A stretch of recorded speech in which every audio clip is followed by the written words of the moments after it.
গঙ্গা পূজা দিলাম, সবার জন্য প্রার্থনা করলাম, পৃথিবীর আরো সকল মানুষজন যেন সুস্থ থাকে, ভালো থাকে, এই কামনা করেই এখানে এসেছি পুণ্য স্নান করতে।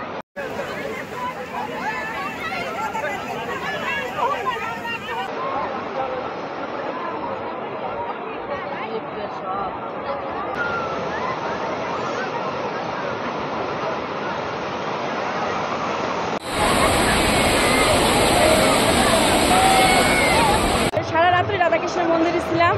এই জায়গাতে আজকে ভোরবেলা সূর্যোদয়ের আগে গঙ্গা পূজা দিলাম, সবার জন্য প্রার্থনা করলাম, সবাই যেন সুস্থ থাকে, ভালো থাকে, হ্যাঁ এই কামনা করলাম। রাস উপলক্ষে এখানে পুণ্য স্নানের জন্য আসছি, যাতে ভগবান যাতে সবার মঙ্গল করে এবং আমার সকল পরিবারের, আমার স্বামী, বাবা মা, ভাই বোন সবাই যেন ভালো থাকে এবং সুস্থ থাকে এবং পৃথিবীর আরও সকল মানুষজন যেন সুস্থ থাকে, ভালো থাকে, এই কামনা করেই, এই মঙ্গল কামনা করে এখানে এসেছি পুণ্য স্নান করতে এবং স্নান করে ফেলেছি, যাতে ঈশ্বর যাতে সবার মঙ্গল করে, এটাই কামনা করি।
পূর্ণিমা উপলক্ষে স্নান করলাম এবং ভগবানের কাছে প্রার্থনা করলাম যাতে ভগবান আমার এই মুক্তি লাভ করেন।